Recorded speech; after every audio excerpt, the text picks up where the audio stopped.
আজ আমি যে মুভিটি এক্সপ্লেন করব সেটি একটি সাসপেন্স মুভি। মুভিটিতে কাশি নামে একটি ছেলের কাহিনীকে দেখানো হয়। কাশি তার পরিবারের সঙ্গে সুখে জীবনযাপন করছিল, কিন্তু দেবিনা নামে একটি মেয়ে তার জীবনে আসার পর তার জীবন পুরোপুরি বদলে যায়। কাশি তার পুরো পরিবারকে হারায়, সে এক খুনিতে পরিণত হয় এবং শেষে সে পাগলাগারে যায়। তাহলে আর দেরি না করে জেনে নেওয়া যাক কাশির কাহিনী। গল্পের শুরুতে দেখানো হয় যে কাশি পাগলাগারে রয়েছে। তারপর তার অতীতের ঘটনাকে দেখানো হয়। দেবিনা নামে এক সাংবাদিক কাশির ইন্টারভিউ নিতে তার কাছে আসে। কাশি ডোম হওয়ায় সে তার জীবন সম্পর্কে একটি আর্টিকেল লিখতে চায়। দেবিনা কাশির পরিবারের কথা জানতে চাইলে কাশি দেবিনাকে তার বাড়িতে নিয়ে যায়। তারপর সে তার মা বাবা এবং বোন গঙ্গার সঙ্গে দেবিনার পরিচয় করিয়ে দেয়। তখন দেবিনা তাদের ছবি তুলে নেয়। তারপর কাশি দেবিনাকে পুরো বেনারস ঘুরিয়ে দেখায়। ধীরে ধীরে তাদের মধ্যে প্রেমের সম্পর্ক তৈরি হয়। একদিন কাশি দেবিনাকে বাড়িতে পৌঁছাতে গেলে দেবিনা কাশিকে ডিনার করে যেতে বলে। তারপর তারা দুজনে ওয়াইন খেতে খেতে গল্প করতে থাকে। কাশি দেবিনার পরিবারে কে কে আছে তা জানতে চাইলে দেবিনা বলে যে সে একা, তার মা বাবা ভাই মারা গেছে। তারপর রান্না করার সময় দেবিনার হাত পুড়ে গেলে কাশি তাতে বরফ লাগিয়ে দেয়, আর তখন দুজনের মধ্যে শারীরিক সম্পর্ক হয়। তারপরে একদিন দেবিনা কাশির বোন গঙ্গাকে একটি কুর্তি গিফট করে।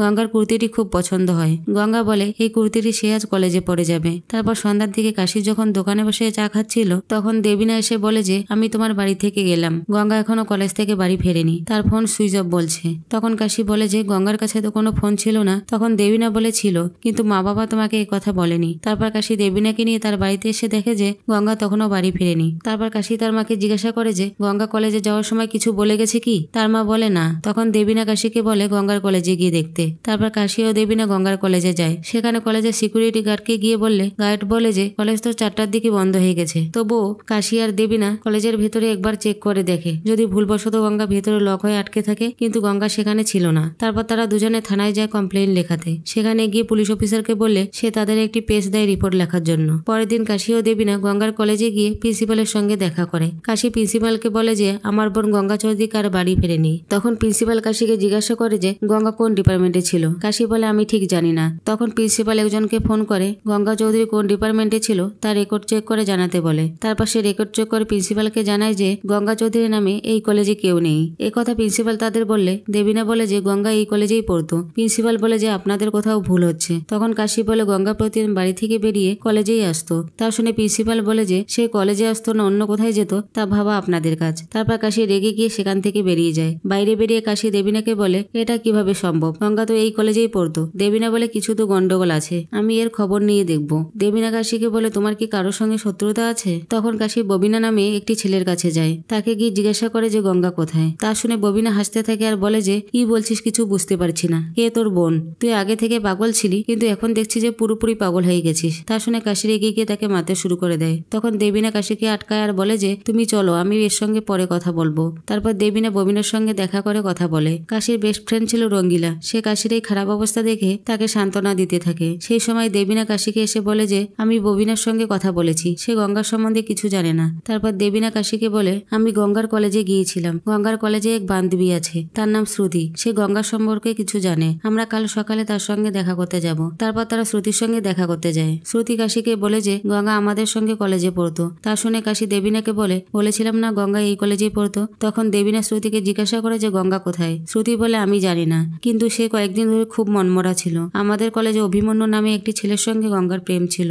অভিমন্যু তাদের সম্পর্কের কথা তার বাবাকে জানালে তার বাবা মেনে নেয় না এবং গঙ্গার সঙ্গে তাকে মেলামেশা করতে বারণ করে, কারণ অভিমন্যুর বাবা বলবান পান্ডে বড় নেতা ছিল। অন্যদিকে গঙ্গা একটি ডোমের মেয়ে, কিন্তু তার বারণ করা সত্ত্বেও অভিমন্যু গঙ্গার সঙ্গে মেলামেশা করতে থাকে। একদিন গঙ্গা শ্রুতিকে বলে যে সে প্রেগনেন্ট, কিন্তু তারপর কি হয়েছিল তা শ্রুতি জানে না। তারপর কাশি ও দেবিনা অভিমন্যুর সঙ্গে তার বাড়িতে দেখা করতে গেলে গাইড বলে যে বাড়িতে কেউ নেই। তারপর তারা দুজনে যখন সেখান থেকে ফিরছিল তখন একজন তাদের উপর গুলি চালায়। কাশি তাকে ধরতে গেলে সে সেখান থেকে পালিয়ে যায়। দেবিনা বলে এরা নিশ্চয়ই বলবান পান্ডের লোক ছিল।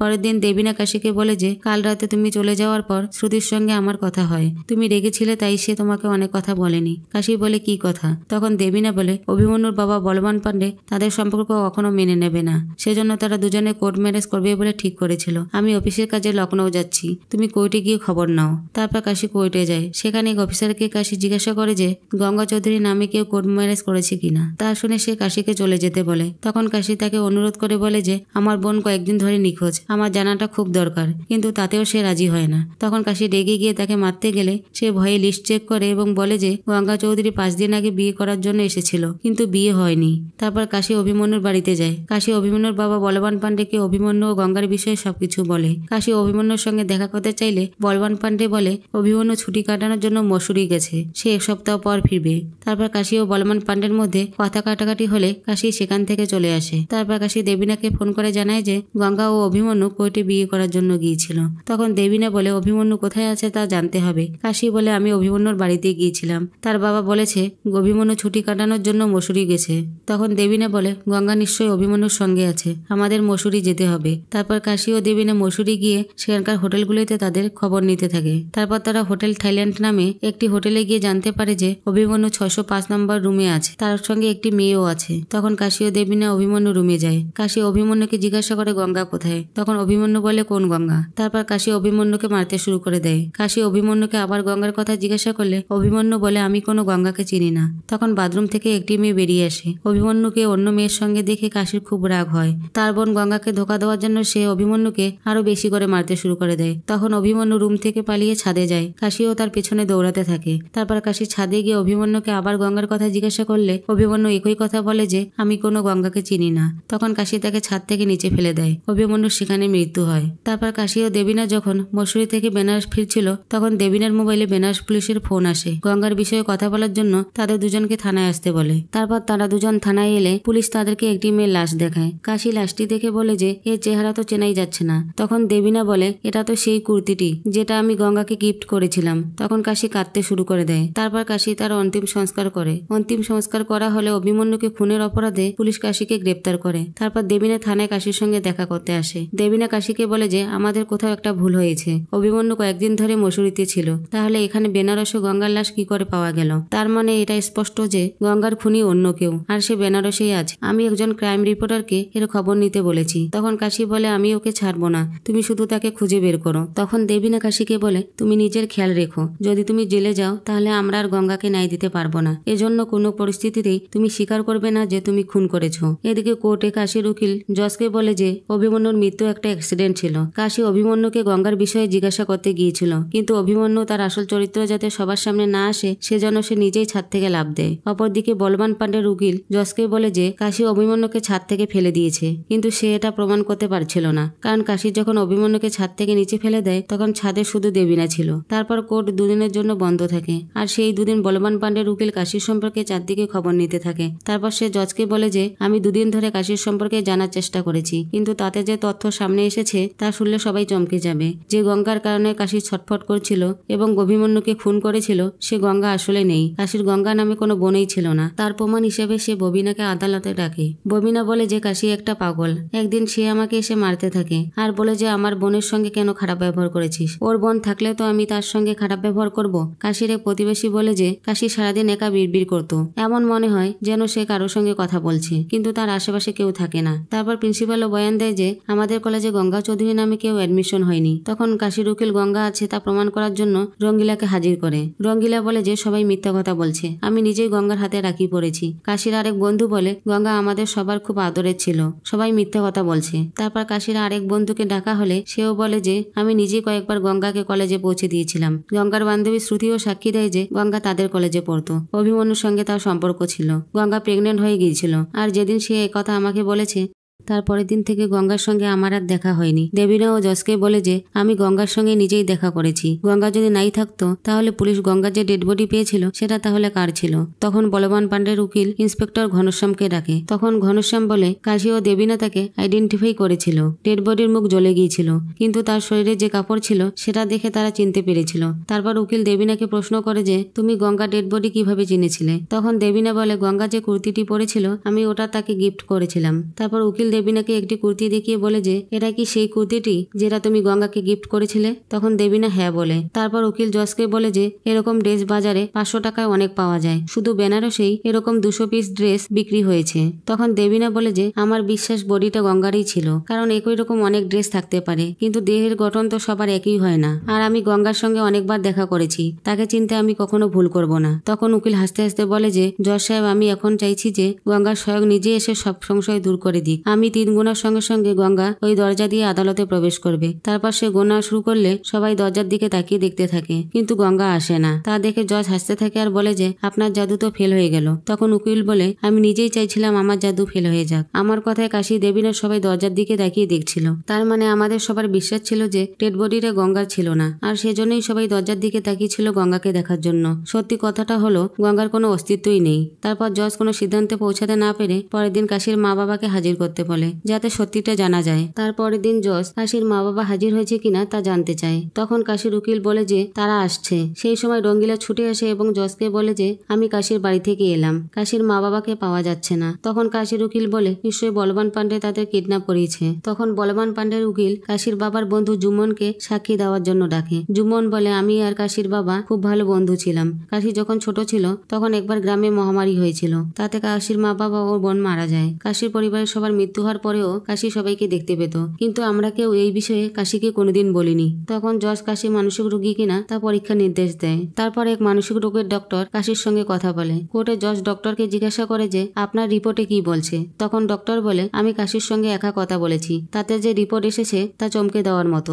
আপনি অনুমতি দিলে আমি কাশিকে কিছু প্রশ্ন করব। তখন জজ তাকে অনুমতি দিলে সে কাশিকে জিজ্ঞাসা করে যে বাড়িতে তোমার জন্য খাবার কে বানায়। কাশি বলে যে আমি নিজেই বানাই, মার বয়স হয়ে গেছে তাই। তখন ডক্টর বলে তোমার বোন গঙ্গা তো আছে। কাশি বলে গঙ্গার কলেজ ও টিউশন থাকায় সে সময় পায় না। তখন ডক্টর জিজ্ঞাসা করে তোমার বাবা কি করে। কাশি বলে বাবার বয়স হয়েছে তাই তাকে কাজ করতে দেই না, সে সারাদিন বাড়িতেই থাকে। তখন ডক্টর বলে তোমার বোনের সঙ্গে তোমার সম্পর্ক কিরকম। কাশি বলে যে সে আমার জীবন ছিল। তারপর ডক্টর বলে যে সে নিশ্চয়ই তোমাকে রাখি পরাতো। কাশি বলে যে আগে পরাতো, কিন্তু একবার রাখির সময় ঝগড়া হওয়ায় কসম খেয়েছিলাম যে আর রাখি পরবো না। ডাক্তার কাশিকে বলে যে তুমি যখন বাড়িতে আসো তখন তোমাকে কে দরজা খুলে দেয়। কাশি বলে দরজা খোলাই থাকে, ডোমের বাড়িতে কে চুরি করতে আসবে। তারপর ডক্টর জজকে বলে যে সত্যিটা হলো কাশির মা বাবা বোন এদের কোনো অস্তিত্বই নেই। কাশির দৈনন্দিন জীবনের কাজকর্মে তাদের কোনো ভূমিকাই নেই। যেমন সে নিজেই রান্না করে খায়, যখন ঘরে আসে তখন দরজা খোলাই থাকে, কিন্তু কথা বলা ঝগড়া করা বিষয়গুলি যখন আসে তখন সবাই ইনভলভ হয়। কাশি তার নিজের কল্পনার জগৎ নিয়ে বেঁচে আছে, এটাকে হ্যালুজিনেশন বলে।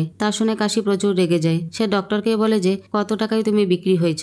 ডক্টর বলে যা সত্যি আমি তাই বলেছি। তারপর জজ কাশিকে জিজ্ঞাসা করে তুমি কিছু বলতে চাও। তখন কাশি রেগে গিয়ে বলে যে হ্যাঁ আমি অভিমন্যুকে খুন করেছি, তাকে আমি ছাদ থেকে নিচে ফেলে দিয়েছি, কারণ সে আমার বোন গঙ্গাকে ঠকিয়েছে। কিন্তু আমার বুঝতে ভুল হয়েছে, আমি ভেবেছিলাম যে আমার বোন গঙ্গাকে অভিমন্যু মেরেছিল, কিন্তু আমার বোনকে অভিমন্যু নয় বলবান পান্ডে মেরেছে। তারপর পূর্বের ঘটনাকে দেখানো হয়। কাশিকে বলবান পান্ডের বাড়ির সিকিউরিটি গার্ড এসে বলে যে গঙ্গা সেদিন বলবান পান্ডের সঙ্গে দেখা করতে এসেছিল। আমি তখন বাইরে দাঁড়িয়েছিলাম, ভেতর থেকে চিল্লানোর আওয়াজ আসছিল। তখন আমি ভিতরে গিয়ে দেখি যে বলবান পান্ডে গঙ্গাকে ব্যালকনি থেকে ধাক্কা দিয়ে নিচে ফেলে দেয়। আমার তো মনে হয় বলবান পান্ডেটাকে রেপও করেছিল। তারপর বর্তমান ঘটনাকে দেখানো হয়। বলবান পান্ডে কাশিকে বলে যে আমার ছেলেকে মেরে এখন আমাকে মিথ্যা অপবাদ দিচ্ছিস। তখন কাশি বলে আমি সত্যি বলছি, আর যতক্ষণ না আমি তোকে মারছি ততক্ষণ আমি শান্তিতে থাকতে পারবো না। তা শুনে বলবান পান্ডে রেগে গিয়ে বলে ভালো হয়েছে তোর বোন নেই, যদি থাকতো তাহলে তো আমি তার এমন অবস্থা করতাম লোকে তার তামাশা দেখতো। তখন কাশি বলবান পান্ডেকে মারার জন্য যায় এবং বন্দুক হাতে পেয়ে তাকে গুলি করে। তারপর কাশিকে পাগলাগারে রাখা হয়, যা মুভির শুরুতে দেখানো হয়েছিল। তারপর দেখানো হয় যে গঙ্গা ও অভিমন্যুর বিয়ের ব্যাপারে জানার জন্য কাশি কোর্টে যে অফিসারের সঙ্গে কথা বলেছিল সে পাগলাগারে এসে কাশির সঙ্গে দেখা করে। সে কাশিকে পেপারে একটি ছবি দেখিয়ে বলে যে তুমি তোমার যে বোনকে খুঁজেছিলে সে তো এই, আর তুমি এর জন্য আমার কি হাল করে দিয়েছো। তখন কাশি বলে যে আপনার কোথাও ভুল হচ্ছে, এ গঙ্গা নয় এ দেবী না। তখন সে বলে যে আমার কোথাও ভুল হচ্ছে না, এই তোমার বোন গঙ্গা, এই তো আমার কাছে এসেছিল অভিমন্যুর সঙ্গে তার বিয়ের জন্য, আর এই আমাকে তার নাম গঙ্গা বলেছিল। তা শুনে কাশি চমকে যায়, আর তখন সে সবকিছু বুঝতে পারে। তারপর একদিন রঙ্গিলা কাশির সঙ্গে দেখা করতে এলে কাশি বলে যে মা বাবার কোনো খবর পেয়েছিস। তখন রঙ্গিলা বলে যে মা বাবা তোর জন্য মন্দিরে মন্দিরে ঘুরছিল, তারা এখন বাড়িতে এসেছে। কাশি রঙ্গিলাকে বলে যে একটা কথা বলতো, তুই কি সত্যি মা বাবার সঙ্গে দেখা করেছিস। রঙ্গিলা বলে সত্যি বলছি, দেখা করেছি। তখন কাশি বলে বলতো মা দেখতে কেমন ছিল। রঙ্গিলা বলে মা বুড়ি হয়ে গেছে, সামনে চুল পাকা আর গায়ের রং ফর্সা ছিল। তারপর কাশি বলে যে মায়ের সামনে দুটো দাঁত নেই, সেটা তো তুই দেখেছিলি তাই না। তখন রঙ্গিলা হ্যাঁ বললে কাশি বলে যে মায়ের সামনে দাঁত ছিল। তখন কাশি ও রঙ্গিলা একে অপরের দিকে অবাক হয়ে তাকায়। তারপর দেখানো হয় যে প্ল্যান সফল হওয়ায় উকিল শ্রুতি আর দেবিনা পার্টি করছিল, কিন্তু কাশি জেল যাওয়ায় দেবিনার খুব খারাপ লাগছিল, কারণ সে কাশিকে সত্যি সত্যি ভালোবেসে ফেলেছিল। দেবিনা ঠিক করে যে সে কাশিকে আসল সত্যটা জানাবে। দেবিনার বিশ্বাস কাশি তাকে ক্ষমা করে দেবে। তারপর দেবিনা কাশির সঙ্গে দেখা করতে এলে কাশি দেবিনাকে বলে যে তুমি সবকিছু জানতে তাই না। তখন দেবিনা কাশির বাড়িতে গিয়ে যে ছবিটি তুলেছিল সেটি কাশিকে দেখায়। কাশি দেখে যে ছবিতে তার মা বাবা বোন কেউ নেই, সে একাই আছে। কাশি বলে তোমাকে ভালোবেসেছিলাম আর তুমি তার এই মূল্য দিলে, আমি তো ভালোভাবেই জীবন কাটাচ্ছিলাম, তুমি এসে আমার জীবনটা নষ্ট করে দিলে। তখন দেবিনা বলে, আমি বেনারসে একটি উদ্দেশ্য নিয়ে এসেছিলাম, আর তোমার সঙ্গে আমার দেখা হয়। আমি তোমার বাড়িতে গিয়ে জানতে পারি যে তুমি একজন মানসিক রোগী। আমার মিশনের জন্য তুমি পারফেক্ট। আমি তোমার কথায় বুঝতে পারি যে তুমি তোমার বোন গঙ্গাকে খুব ভালোবাসো, আর তার জন্য তুমি কাউকে খুনও করতে পারো, আর আমি তার সুযোগ নেই। শ্রুতি আসলে আমার বোন, আমি তাকে সব শিখিয়ে দিয়েছিলাম। সে তোমাকে গঙ্গার অভিমন্যুর এক মিথ্যা প্রেম কাহিনী শোনায়। আমি কোর্টে গিয়ে গঙ্গা সেজে বিয়ের জন্য অ্যাপ্লাই করেছিলাম। বলবান পান্ডের বাড়ি থেকে ফেরার সময় আমাদের উপরে যে অ্যাটাক হয়েছিল সেটা আমি করিয়েছিলাম। আমি রঙ্গিলাকে বুঝিয়েছিলাম যে গঙ্গার অস্তিত্ব নেই। এ কথা শুনলে তোমার মানসিক অবস্থা আরো খারাপ হয়ে যাবে। তাই তারা কোর্টে আমার কথা মতো মিথ্যা সাক্ষী দিয়েছিল। তখন কাশি বলে যে গঙ্গার যে লাশ পাওয়া গিয়েছিল সেটা তাহলে কার ছিল। দেবিনা বলে যে আমি ববিনাকে টাকা দিয়েছিলাম একটা লাশ জোগাড় করার জন্য, আর তারা আমার দেওয়া কুর্তিটা লাশটাকে পরিয়ে দিয়ে এক জায়গায় রেখে দিয়েছিল। তা শুনে কাশি বলে যে এক সাদাসিধে ছেলেকে তুমি খুনি বানিয়ে দিলে, কিন্তু কেন? তখন দেবিনা বলে বদলা নেওয়ার জন্য। বলবান পান্ডে আমার বাবার বিজনেস পার্টনার ছিল। সে সমস্ত সম্পত্তি দখল করার জন্য আমার বাবা আর ভাইকে মেরে দেয়। আমি শ্রুতি আর মা সেখান থেকে পালিয়ে যাই। 15 বছর পর আমি আমার বাবা আর ভাইয়ের খুনের বদলা নিতে পেরেছি। তখন কাশি বলে বলবান পান্ডের বাড়ির গার্ড যেটা বলেছিল সেটা তাহলে মিথ্যা ছিল। দেবিনা বলে হ্যাঁ, আমি গার্ডকে যা বলতে বলেছি গার্ড সেটাই বলেছে। কিন্তু ভাগ্যের পরিহাস দেখো, আমার বাবা আর ভাইয়ের যেভাবে মৃত্যু হয়েছিল বলবান পান্ডে ও তার ছেলের সেভাবেই মৃত্যু হলো। কোর্টে বলবানের সঙ্গে যখন তোমার ঝগড়া হচ্ছিল তখন আমি তোমার হাতে বন্দুকটা দিয়েছিলাম। তা শুনে কাশি হাসতে শুরু করে দেয় আর বলে যে আমি তোমাকে ভালোবেসেছিলাম আর তুমি আমার বিশ্বাসটাই ভেঙে দিলে। দুনিয়াতে ভালোবাসার প্রতি মানুষের আর বিশ্বাস থাকবে না। তখন দেবিনা কাঁদতে শুরু করে দেয় এবং কাশিকে বলে যে আমি তোমার কিছু হতে দেব না, আমি সত্যি তোমাকে ভালোবাসি। দেবিনার কান্না দেখে কাশি বলে যে তুমি কেঁদো না, আমি সারা জীবন ধরে লাশ জ্বালিয়ে এসেছি। লোকে কাঁদতো তাতে আমার কিছু যায় আসতো না, কিন্তু তোমার কান্না আমি সহ্য করতে পারি না, কারণ আমি তোমাকে ভালোবাসি। তারপর কাশি দেবিনাকে জড়িয়ে ধরে একটি চামচ দিয়ে তাকে খুন করে। এতে দেবিনার মৃত্যু হয়। তারপর শেষে দেখানো হয় যে কাশি দেবিনার সঙ্গে কথা বলছে। কাশির কল্পনার জগতে তার মা বাবা বোনের মতো দেবিনাও প্রবেশ করে। আর মুভিটি এখানেই শেষ হয়ে যায়।